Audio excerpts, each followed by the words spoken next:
Honorable Shri Justice Sanjay Kishan Kaul, Judge, Supreme Court of India. Honorable Shri Justice S. Abdul Nazir, Judge, Supreme Court of India. The Honorable Minister of State of Law and Justice, Professor S.P. Singh Baghel. The Honorable Attorney General for India, Shri R. Venkatramani, and Shri Vikas Singh, President of the Supreme Court Bar Association. May I request the Honorable Shri Justice Sanjay Kishan Kaul, Judge, Supreme Court of India, to deliver the welcome address.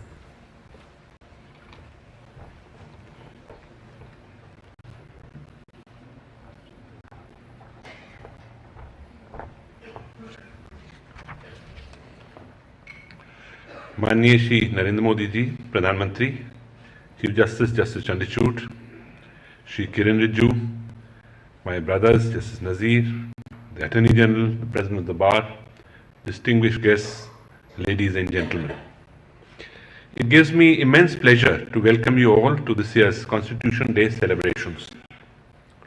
This day is of great importance to all Indians. I believe that it is not just an occasion to commemorate the adoption of a truly radical and transformative document, but also a moment to rekindle our commitment to our constitutional values. As we continue this effort, I would like to offer a few thoughts about the nature of this mission. Today, we commonly believe that invoking a court's jurisdiction is a very important way of protecting and enforcing our constitutional rights. We see this taking place in some of the more mundane matters of family and service disputes, etc., and also in cases that are considered to be of great political and public significance. The Constitution tells us to repose our faith in the courts when such problems arise. When our courts evolve a comprehensive right-based jurisprudence, they are rightly seen to be upholding their constitutional duty. Thus, the idea of seeking justice has in many ways become synonymous with courts.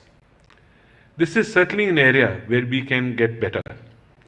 This year's Constitution Day program in many ways reflects this ambition. It aims at enhancing access to justice through improving various processes of the court. Thus, the working session to be conducted today and tomorrow emphasize different areas of court reform. These include improving judicial infrastructure, adapting to newer technology, learning from the latest methods of case management, etc. Considering the knowledge and the experience of our participants and speakers, I am very confident that this program will enhance our capabilities in this respect. However, it is my firm belief, born from my experience of serving in various courts for over 2 decades, that the mission of enhancing access to justice also requires a more collective effort. This is because our Constitution empowers every democratic institution in our country with the ability to secure individual rights and justice. In practice, this is termed as vernacular constitutionalism. It implies that our vision of justice need not be constrained to the pronouncements of courts or the development of legal doctrine. Instead, it can be a more continuous and decentralized exercise, which involves aspects of day-to-day governance, social movements, and deliberative democracy. To give a few examples, when the feedback of stakeholders is incorporated into law, it essentially preempts a court having to achieve a similar result by reading down or invalidating that rule. Similarly, and this is something I have often emphasized, conducting a proper legislative impact study and examining the social context of the proposed law can be really impactful in preventing unnecessary litigation. Other than examining the viability and desirability of the proposed legislation, it is also important to see whether the existing judicial mechanisms are prepared to adjudicate this new class of litigation that can arise. It is for these reasons that we need to rediscover this oft-forgotten element of our constitutionalism. Not only is it essential for a healthy democracy, it is an underutilized way of securing greater access to justice. Now I would like to highlight areas where our lawmakers and the courts can work together. First is the provision of legal aid. We know that there is a large problem of under-trials languishing in prisons for extended amounts of time, and this is an area towards which we must urgently divert our attention. Our collective endeavor led to a significant change. The recent remission scheme for certain categories of prisoners to commemorate the 75th anniversary of the nation's independence was an exemplar in this regard. We can also concentrate our efforts towards conducting a thorough study of the effectiveness of the existing legal aid process, improving the ways in which legal aid lawyers are selected, provided them with appropriate incentives, training such lawyers more adequately, and introducing monitoring and accountability mechanisms. The second area where such coordination can be useful is in the creation of a comprehensive mediation framework for different kinds of disputes. That can go a long way in reducing the pendency of cases before our courts. I would like to end with a quote from Cicero. Justice looks for no price and no price. It is sought for itself and is at once the cause and meaning of all virtues. It is my most fervent hope that through the Constitution Day and the programs to be followed this weekend, we can mobilize our collective will to achieve the vision of the social justice expounded in our Constitution by its great drafters. Thank you and Jai Hind.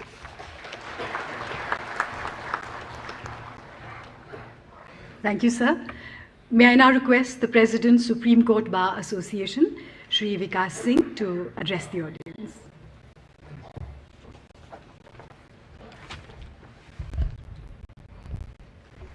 Honorable Prime Minister of India, Shri Narendra Modi ji, Honorable Chief Justice of India, Dr. Dhananjay Chandrachud, Honorable Justice Sanjay Kishan Kaul, Honorable Justice Abdul Nazir, Judges of the Honorable Supreme Court, Chief Justices of various High Courts present here today, Judges of various High Courts present here today, other dignitaries, my colleagues, ladies and gentlemen.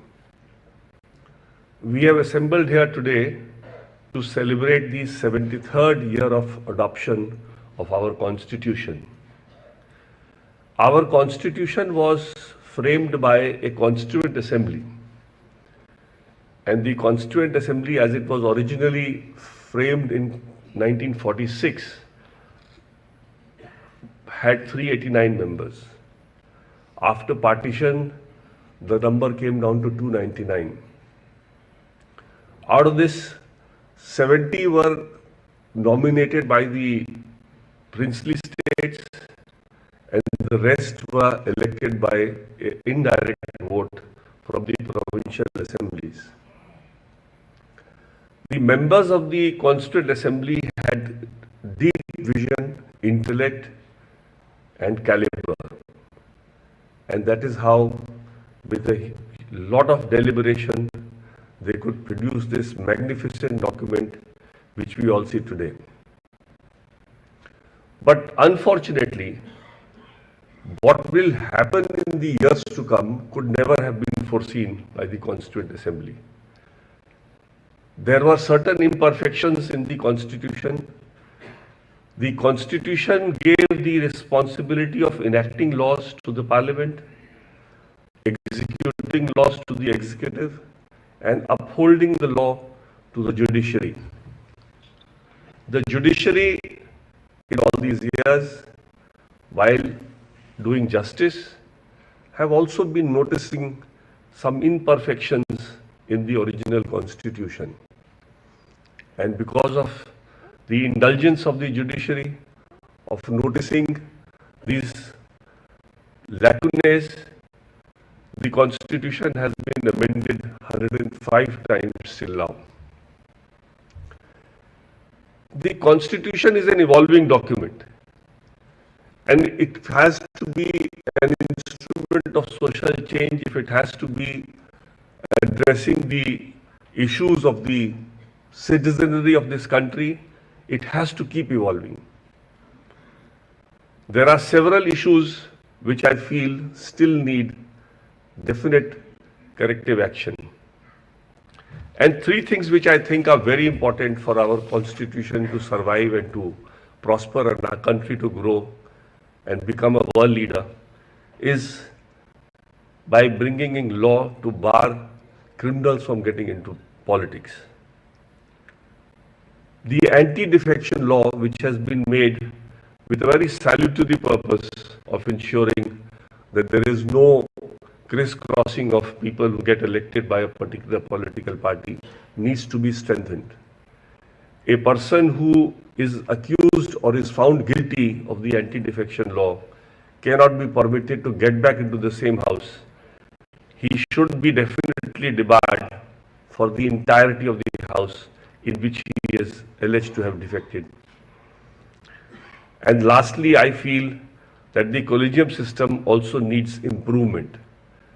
I have always advocated that the collegium system was the right system, provided it functioned properly. And in this functioning that we have seen so far, the basis of envisaging the collegium system was that the judgment of the Supreme Court felt that the judges of the courts and the Supreme Court know the lawyers, and accordingly they are in the best position to select the best of them. The premise on first blush looks very attractive, but on a deeper scrutiny, it is seen that it is impossible for any collegium to know the lakhs and lakhs of lawyers practicing in a high court. There is no method by which the collegium knows where a particular lawyer is eligible or should be elevated. There are lawyers in law firms, there are lawyers in trial courts who deserve to be elevated. But this system of collegium knowing the person personally to elevate is an extremely faulty system, and in the process our judiciary is suffering, and the judiciary, being the upholder of the Constitution, needs to be given topmost primacy, because even a law passed by unanimity by the entire Parliament can be set at naught by two judges sitting in the courtroom. That's the kind of power that the judges wield in our system. And to ensure that this power remains in the right hands, we have to ensure that the system remains relevant. I will only beseech the audience here today to think about this, because our Constitution, in order to be relevant and vibrant, has to keep churning and finding out better solutions. With these words, I will wish all of you a very happy 73rd Constitution Day in our 75 years of independence. Thank you.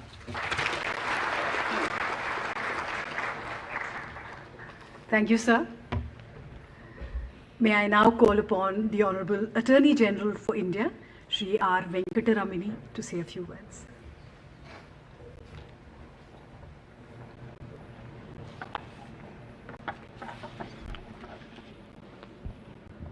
Honorable Prime Minister Shri Narendra Modi ji, Honorable Chief Justice Dr. Dhananjay Chandrachud, former Chief Justice of India and former judges of the Supreme Court and judges of the High Court, Honorable Minister for Law and Justice and Honorable Minister for State of Law and Justice, Shri Tushar Mehta, Solicitor General, Mr. Vikas Singh, President ACBA, and my other friends in the bar, ladies and gentlemen. It gives me immense pleasure to be part of this assembly on being together to celebrate our twist of destiny with the Constitution 75 years ago, in solemn affirmation of our soulful commitment to it. When we gather in such solemnity year after year, we renew our affinity to all its aspects, and most fundamentally to the Constitution as our inseparable partner of life. Every utterance of the Constitution takes place, first through we the people of Bharat and a vibrant Bharat.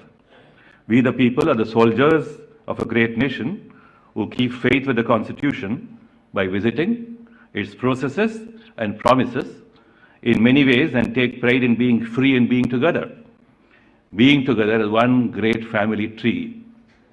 The Bharatiya family is unique. Its roots are ancient. Its wealth of knowledge and culture are special. Its contributions to world civilizations are also special. All those enrichments of the past are being splendidly carried, shared, and exchanged by we the people of India, or Bharat, all under the common heritage of our country and under the umbrella of the Constitution. We therefore have a solemn pledge to remember the legal fraternity and speaking constitutional language with we the people of Bharat, to journey with them, to share their pains and agonies, joys and tears, and to lend all our shoulders in promotion of their well-being and with equal regard for all lives. But the tasks are great and challenging. We are yet to eradicate some of the pernicious problems of caste and other social divides. The claims to equality is complex, and accommodation to be made call for coordination between law, society, and the courts, without, however, creating new divides. The new entrance in the field of human rights, particularly social media, has thrown open challenges of regulation. As you look at the number of rural, unemployed, urban adolescents in crimes and jails, it is disconcerting. The day when jails are empty of youth, the day when jails become really soul transformative, the day when our courts at the initial levels become comfort clinics, the day when every citizen in need of justice and finds it at the doorsteps, that day ought to be the day the legal fraternity must be looking for. As we look at the disappointed rush for some employment, at the other of somewhat educated youth, it is disturbing. Economically deprived sections, minorities or otherwise, another set of our people whose justice needs also call for special investments. I do not wish to be talking stuff of distress. All this I say is that I share deeply the pains and agonies of all those who are in urgent need of constitutional justice. The new roads of constitutional justice for them have to be laid. The Honorable Prime Minister always listens. Their heart and mind never rest without listening. The 200 and odd years of constitution making across the globe and their duration tell us great lessons. The fragile democracies in various parts of the world teach us lessons. The loss of ability of people in certain countries to staunchly abide by democracy and stand firm by rule of law are also lessons. It is only by keeping agile on our freedoms and freedoms of those in lack of it. It is only by swearing by an open society where all distinctions can melt that we would be keeping faith with the Constitution. The legal profession and the courts are twin gateways. I do not propose to dwell on themes only of concern to the Supreme Court bar. We are only a microcosm. However, some issues of concern may be flagged. It is important that government stops overloading the court with endless statutory appeals, alongside a seamless and huge flow of cases from high courts. The conversion of Supreme Court into a small causes court must stop, even though for one in trouble, any court is good enough. Whether we keep engaging our thoughts on a National Court of Appeals or not, we need to strengthen our high courts and also decongest them, which alone can stem the flow of work in the Supreme Court. Our property dispute laws must undergo review and must become settlement commissions away from adversarial motions. Our family courts must become family comfort institutions. For doing all this, we need a permanent law reforms commission with legal reforms wing, court reforms wing, coordination wing with the courts, and a dedicated research wing connected to law schools. The vast spread of our people in varied deprivations who are justice hungry remain untouched. They lack public defenders' assistance. They lack neighborhood legal service provisions which must serve them 24 hours like hospitals. Every panchayat must have a legal service provision. In a digital age, making this happen cannot be a problem. The structure of free legal services, even in semi-urban and urban, are still far from matching the needs of demands. Most important and radically new ways of conceiving and organizing their basic needs through innovative institutional structures need to be explored. Socio-economic entitlements commissions, which can resolve social and economic needs and demands of deprived sections of the community, may be conceived to relieve courts from inadequately addressing them. Also, the need to come to courts to settle matters of salary or pay or pensions or retirement benefits must cease. If there be a justice provision tax on the rich and the able, let it be conceived. I suppose the administration of justice comprehends all means of fulfilling these tasks. For long, governments have been talking about litigation policies. There is no reason why this policy cannot emerge. Every department must have a resolution wing with a competent and independent legal equipment to resolve fact-based issues. And every matter need not be a legal dispute matter. Only complex legal issues which cannot be otherwise settled must go for institutional resolution. I am confident that the government will lend its ears to an earnest Attorney General to draw a quick roadmap and all the above.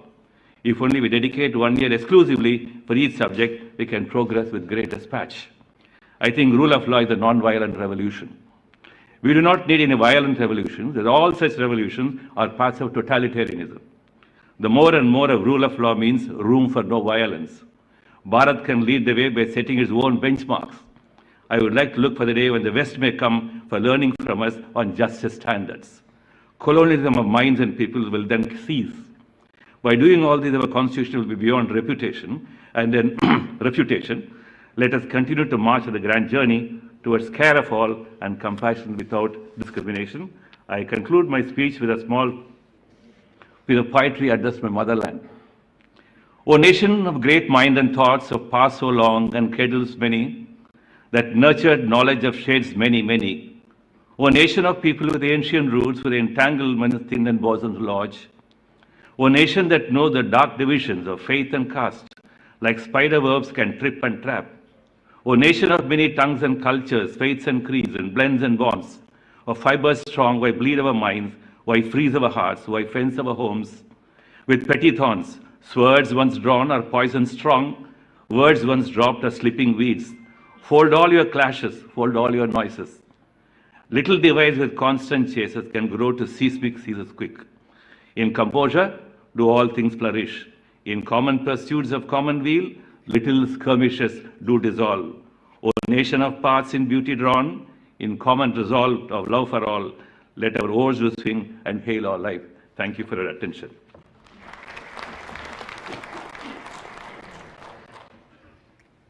Thank you, sir. May I now request the Honorable Union Minister of Law and Justice, Shri Kiren Rijiju, to address the audience.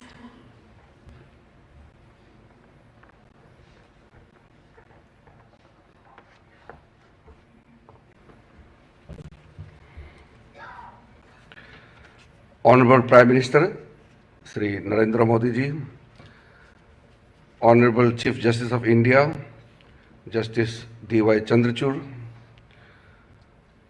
Honorable Supreme Court Judge, Justice Sanjay Kishan Kaul, Honorable Judge Supreme Court of India, Justice Abdul Nazir, Honorable Judges of the Supreme Court, Honorable former Chief Justice of India, my colleague S.P. Singh Baghel, the Honorable Chief Justices and the Judges of the High Courts, the Attorney General for India, Sri R. Venkat Ramani, Solicitor General Tushar Mehta, President Bar Council of Supreme Court Bar Association, Sri Vikas Singh, Chairman Bar Council of India, Sri Manan Kumar Mishra, senior officers of the Government of India, friends from media, ladies and gentlemen. It is my honor to address this very august gathering to celebrate the Constitution Day. Constitution Day, or commonly referred as Samvidhan Divas, is annually celebrated to mark the adoption of Indian Constitution by the Constituent Assembly in 1949, and also to remind us the significance of the historic day. Constitution is the bedrock upon which Indian nation stands and continues to achieve great heights every passing year. Today, this occasion gives me the opportunity to convey my gratitude towards the makers of the Constitution and also to promote and to reaffirm our constitutional values and reiterate the constitutional promise of justice, liberty, equality, and fraternity towards the citizens of this nation. It is also an occasion to remember with gratitude the struggles and the sacrifices of our founding fathers. The founding fathers placed immense responsibility on the coming generations of countrymen to take the country forward in the path of progress. It would be apt to recall the words of Baba Saheb, Dr. B.R. Ambedkar, when he cautioned us by saying, "Let us not forget that this independence has thrown on us great responsibilities. By independence, we have lost the excuse of blaming the British for anything going wrong. If hereafter things go wrong, we will have nobody to blame except ourselves." Justice is the foremost introductory vision and aspiration that the people of India have promised to give to themselves and its generations. The constitutional promise of equal justice is based on equal opportunity, and it is also a dream emanating from Article 39A. It is our constant endeavor to bring down barriers for accessing justice through integrating technology and other meaningful tools on making information accessible on a routine basis and in an easy to understand manner. In a country as large as ours, last mile delivery of justice remains critically challenged. New solutions have to be generated, integrated, and interoperated across various available legal platforms to actualize the last mile delivery of legal services. From courts to citizens, quick, simplified, and affordable access to justice should be the buzzword. To accelerate the movement of access to justice in India, the power of indigenous technology is being harnessed to mainstream legal aid and legal empowerment in the society. Now, seeking pre-litigation advice and consultation is a matter of doorstep delivery. It has been made possible through tele-law services, wherein a citizen can connect via teleconferencing facilities with a dedicated pool of panel lawyers through downloading the tele-law mobile app or reaching to their near common service center within their villages. 25 lakh people have benefited from this service. In next 5 years, 1 crore plus citizens would be rendered with advice and consultation. To amplify the outreach of access to justice, legal literacy and legal awareness is being prioritized and made accessible in regional, local dialects using innovative techniques, both physical and virtual, of dissemination. To consolidate all these initiatives, Department of Justice has formulated a pan-India scheme on access to justice titled Designing Innovative Solutions for Holistic Access to Justice. In a vast country like India, where 65% of total population still lives in rural areas and where regional and local language is the medium of understanding, in most of the states, language becomes one of the perceived barriers in ensuring universal access to justice to the citizens of the country when legal material and legal terminology are not available in local language understandable by the common man. As it is, the Indian Constitution recognized 22 major languages of India in the 8th schedule of the Constitution. Honorable Prime Minister Modi ji on multiple occasions has highlighted the need to encourage local language in courts to increase the confidence of the common man of our country in judicial system and to make them feel connected to. In this context, I am happy to inform that under the aegis of the Ministry of Law and Justice, the Bar Council of India has constituted Bharatiya Bhasha Samiti, chaired by former Chief Justice of India, Honorable Justice S.A. Bobde. The committee, as a first step, is listing out words and phrases which are most frequently used in various branches of law, such as civil, criminal, and constitution, for developing a common core vocabulary close to all Indian languages for the purpose of translating legal material into regional languages. Such a common core vocabulary for all Indian languages will also help in translating legal material from one Indian language to another. By doing so, this will enable availability of lower textbooks and judgments, orders in local languages to students pursuing legal education as well as administrators and litigants, etc. Further, this will also facilitate working of courts in local languages. Once the medium and mode of legal education starts using the regional languages, it would pave the way of creating a local language ecosystem under which the entire judicial system would operate. Towards this end, our legislative department of Ministry of Law and Justice has already prepared a glossary of 65,000 legal terms. We plan to digitize this glossary of 65,000 words and make them available to all public in searchable format for usage for all. Simultaneously, all efforts will be made to collect a legal glossary already published in regional languages and to digitize it, and also to make it available to the public in a searchable format.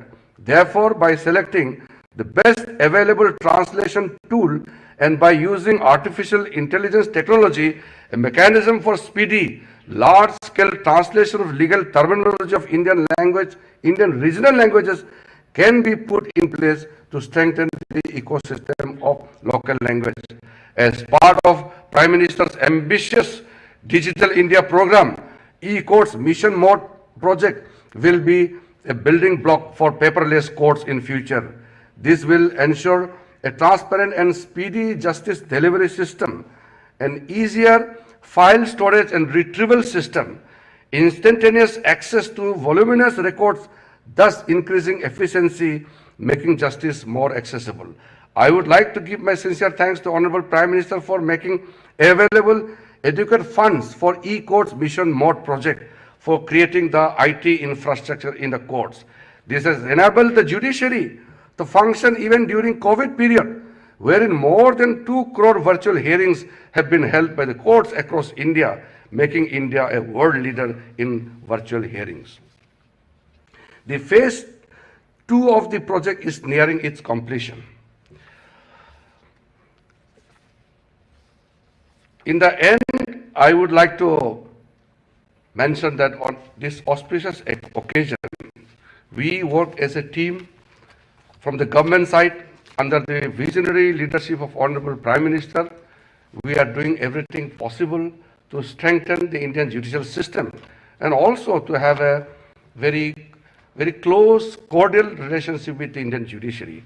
And I am also fortunate that all the Chief Justices of India, the previous 2 former Chief Justice and the present Chief Justice, and the team of the Honorable Judges in the Supreme Court, as well as the High Courts led by the Honorable Chief Justices, we have shared very cordial relationship and identified those issues which we have to deal collectively. On this auspicious occasion of the Constitution Day, I once again thank all those participants who are here. With your guidance, your vision, and your active support, we will definitely democracy in the world. Thank you very much. Jai Hind.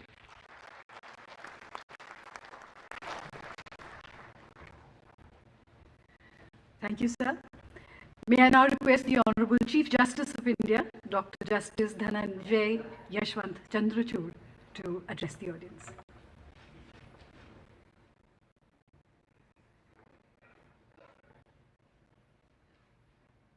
Prime Minister of India. We are gathered here to celebrate the adoption of the Constitution of India, the foundational, our endeavors to enhance access to justice. This must not be understood in narrow terms of enriching the experience of those who are already in possession of access, but by reaching out to those groups and communities that are denied basic rights.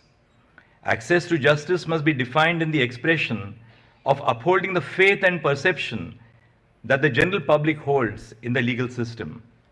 I can assure everyone that the initiatives launched today are a part of a larger technological and institutional advancement of the Indian judiciary to ensure that even the most disadvantaged communities in the country do not stumble while reaching out to justice.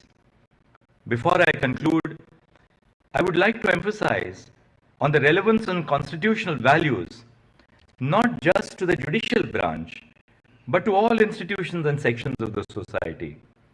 The evolution of a society can only ensue on the foundations of liberty, equality, and fraternity, the trinity of values highlighted by Dr. Babasaheb Ambedkar in his last address to the Constituent Assembly. Therefore, I appeal to the young minds to reflect on the social realities of India and work towards achieving fraternity by dedicating themselves to the cause of justice in whatever way possible.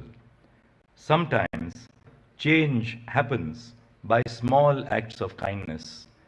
The heart and the soul of law, as it is administered in our courts, is our sense of compassion to our citizens. With that, I thank you. Jai Hind.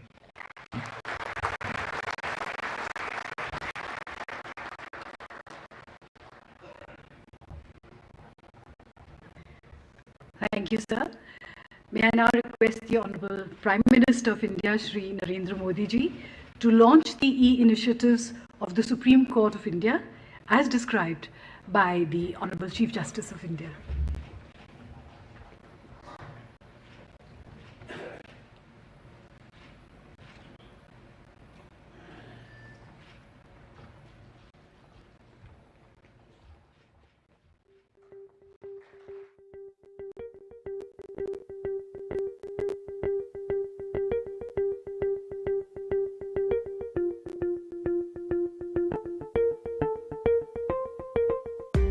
E-Courts is a mission mode project of the Government of India and implemented by E-Committee, Supreme Court of India. The following new initiatives under E-Courts project have been conceived. Virtual Justice Clock, Justice Mobile App 2.0, Digital Court, S3 VAS websites. Virtual Justice Clock. It is a real-time public dashboard which provides information of institution, disposal, case clearance rate, age-wise pendency, and listed cases at 3 levels, that is, national, state, and district. Now, citizens can access information from anywhere on the websites of the district court without physically visiting court premises. It is a step forward to fulfill the aim of transparency and accountability in judicial domain. Justice Mobile App 2.0. The app is provided to judicial officers to monitor pendency and disposal at fingertips. It is a tool available to judicial officers for effective court and case management. Now, the access to this app has been extended to the Honorable Judges of the Supreme Court, High Courts, and Principal District Judge of District Judiciary. It generates alerts and provides statistical information of pendency and disposal. Justice Mobile App will facilitate policy making for speedy dispensation of justice and easy access to justice. Digital Court. A green initiative where court records will be available to the judge in digitized form. Being integrated with e-filing and ICJS, the case papers e-filed by the litigants, so also the charge sheets, FIR sent by police machinery on ICJS platform will be available to the court 24/7. Digital Court provides multiple annotation options for judges to digitally read and add comments on case files through various digital tools. Customized reports can be generated through combination of various search criteria. Unique feature of working in offline mode is also made available. Digital court environment is cost-effective, safe and secure mechanism which will enhance the efficiency and ease of doing business in judicial domain. S3 VAS. Secure, scalable and Sugamya website as service. S3 VAS is a framework that empowers the district administration to generate, configure, deploy and manage websites for publishing specific information and services related to district judiciary. The websites comply with the mandatory guidelines of digital accessibility. 15 district court websites are ready to migrate to S3 WAS framework, and all district court websites will soon be migrated on S3 WAS platform. Let's join hands to build a futuristic judiciary to serve all.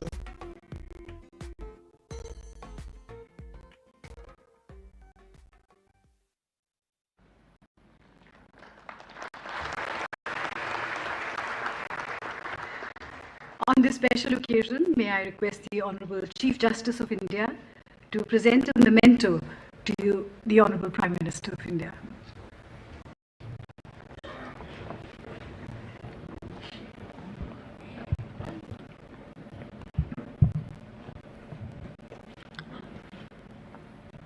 Bharat के मुख्य न्यायाधीश justice Shri D.Y.. Chandrachud जी, केंद्रीय कानून मंत्री Shri Kiran ji, justice Shri Sanjay Kishan Kaul जी, justice Shri S. Abdul Nazeer जी, कानून राज्य मंत्री Shri SP. Singh Baghel ji, attorney general R. Venkataraman जी, supreme court bar association के प्रेसिडेंट श्री विकास सिंह जी, सभी उपस्थित न्यायाधीशगण, सम्मानित अतिथिगण, देवी और सज्जनों, नमस्कार। आप सभी को और सभी देशवासियों को संविधान दिवस की हार्दिक शुभकामनाएं। 1949 में ये आज का ही दिन था जब स्वतंत्र भारत ने अपने लिए एक नई भविष्य की नींव डाली थी। इस बार का संविधान दिवस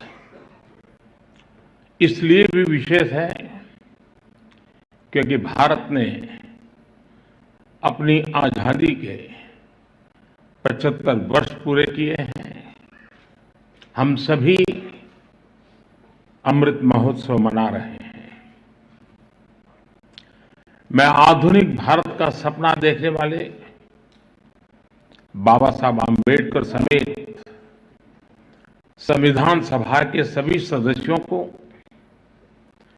सभी संविधान निर्माताओं को आदरपूर्वक नमन करता हूं। बीते 7 दशकों में संविधान की विकास और विस्तार यात्रा में लेजिस्लेचर, जुडिशरी और एग्जीक्यूटिव के अनगिनत लोगों का भी योगदान रहा है। मैं इस अवसर पर देश की ओर से उन सब के प्रति कृतज्ञता व्यक्त करता हूं। साथियों, आज 26/11 मुंबई आतंकी हमले का दिन भी है। 14 वर्ष पहले जब भारत अपने संविधान और अपने नागरिकों के अधिकारों का पर्व मना रहा था, उसी दिन मानवता के दुश्मनों ने भारत पर सबसे बड़ा आतंकवादी हमला किया था। मुंबई आतंकी हमले में जिनकी मृत्यु हुई, मैं उन्हें अपनी श्रद्धांजलि अर्पित करता हूं। साथियों, आज की वैश्विक परिस्थितियों में पूरे विश्व की नजर भारत पर है। भारत के तेज विकास, भारत की तेजी से बढ़ती हुई अर्थव्यवस्था और भारत की मजबूत होती अंतर्राष्ट्रीय छवि के बीच दुनिया हमें बहुत उम्मीदों से देख रही है। एक ऐसा देश जिसके बारे में आशंका जताई जाती थी कि वो अपनी आजादी बरकरार नहीं रख पाएगा, जिसके बारे में कहा जाता था वो बिखर जाएगा, आज पूरे सामर्थ्य से अपनी सभी विविधताओं पर गर्व करते हुए यह देश आगे बढ़ रहा है।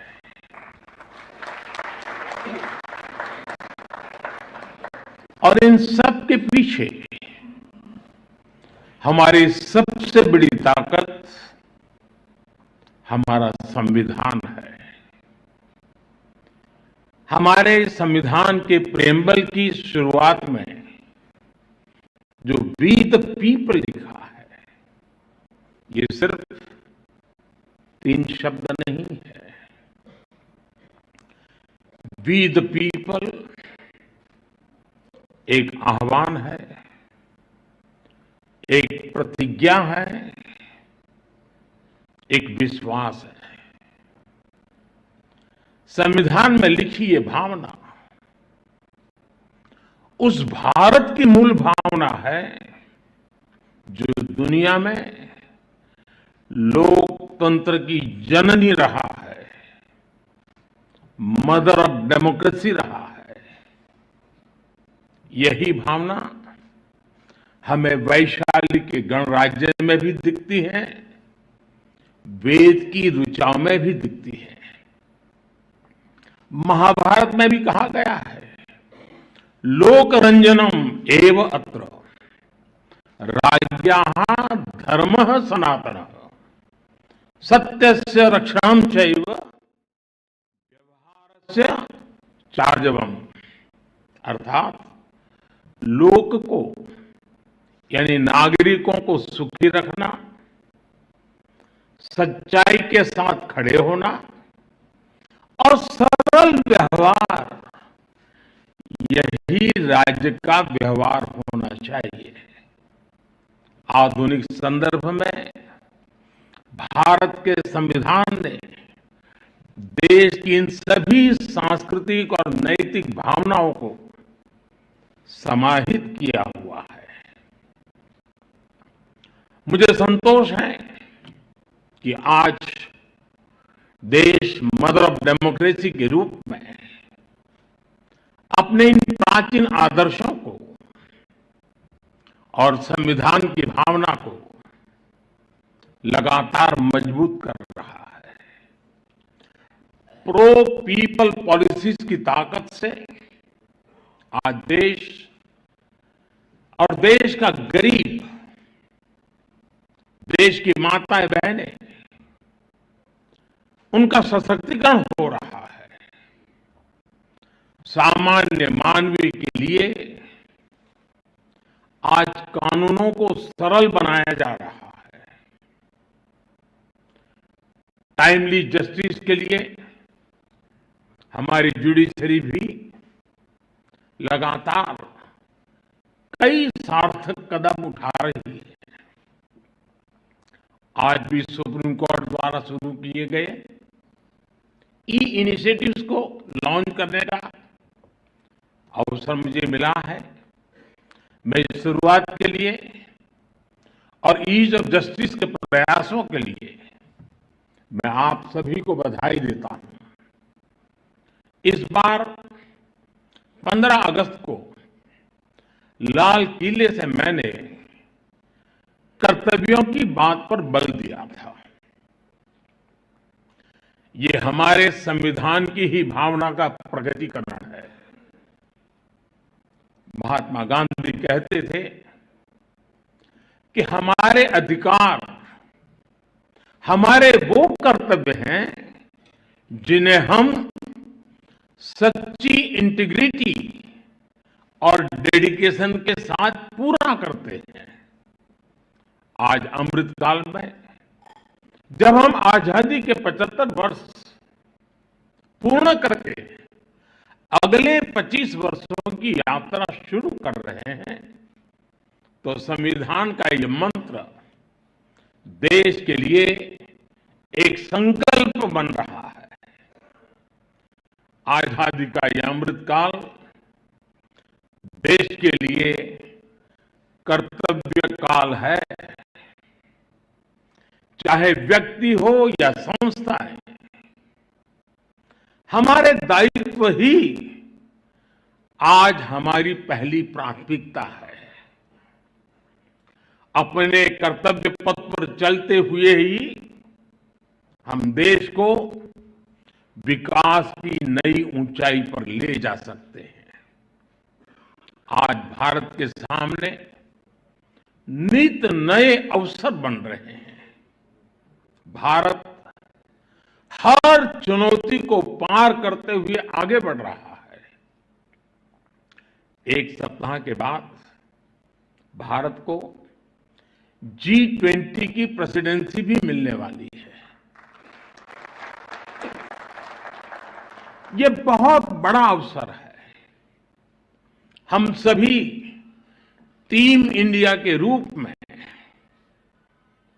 विश्व में भारत की प्रतिष्ठा को बढ़ाएं, भारत का योगदान विश्व के सामने लेकर जाएं, ये भी हम सभी का सामूहिक दायित्व है। भारत की मदर ऑफ डेमोक्रेसी के तौर पर जो पहचान है, हमें उसे और सशक्त करना है। साथियों, हमारे संविधान की एक और विशेषता है जो आज के युवा भारत में और भी प्रासंगिक हो गई है। हमारे संविधान निर्माताओं ने हमें एक ऐसा संविधान दिया है जो ओपन है, फ्यूचरिस्टिक है और अपने आधुनिक विजन के लिए जाना जाता है। इसलिए स्वाभाविक तौर पर हमारे संविधान की स्पिरिट यूथ सेंट्रिक है। आज स्पोर्ट्स हो या स्टार्टअप्स, इंफॉर्मेशन टेक्नोलॉजी हो या डिजिटल पेमेंट्स, भारत के विकास के हर आयाम में युवा शक्ति अपना परचम लहरा रही है। हमारे संविधान और संस्थाओं के भविष्य की जिम्मेदारी भी हमारे इन युवाओं के कंधों पर ही है। इसलिए आज संविधान दिवस पर मैं सरकार की व्यवस्थाओं से, देश की न्यायपालिका से एक आग्रह भी करूंगा। आज के युवाओं में संविधान को लेकर समझ और बढ़े, इसके लिए ये जरूरी है कि वो संवैधानिक विषयों पर डिबेट्स और डिस्कशंस का हिस्सा बने। जब हमारा संविधान बना तब देश के सामने क्या परिस्थितियां थी। संविधान सभा की बहसों में उस समय क्या हुआ था, हमारे युवाओं को इन सब विषयों की जानकारी होनी चाहिए। इससे उनके संविधान को लेकर दिलचस्पी और बढ़ेगी। इससे युवाओं में इक्वालिटी और एम्पावरमेंट जैसे विषयों को समझने का विजन पैदा होगा।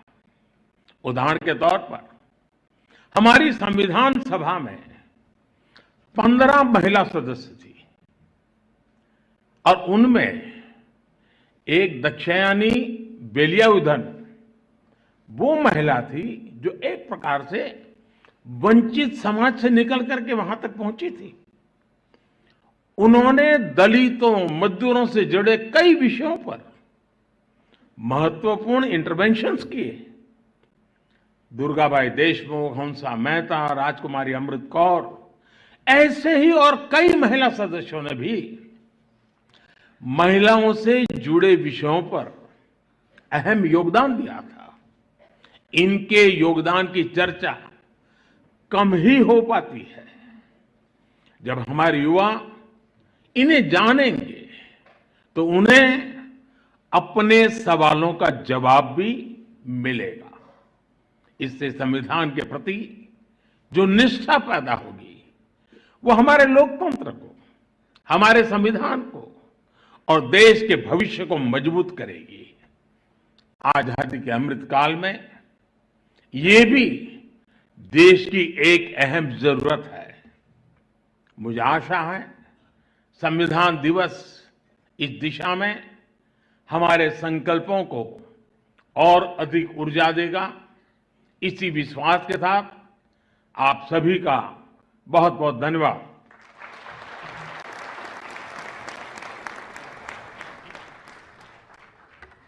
धन्यवाद माननीय प्रधानमंत्री जी। May I now request the Honorable Shri Justice S. Abdul Nazir, Judge, Supreme Court of India, to propose a vote of thanks.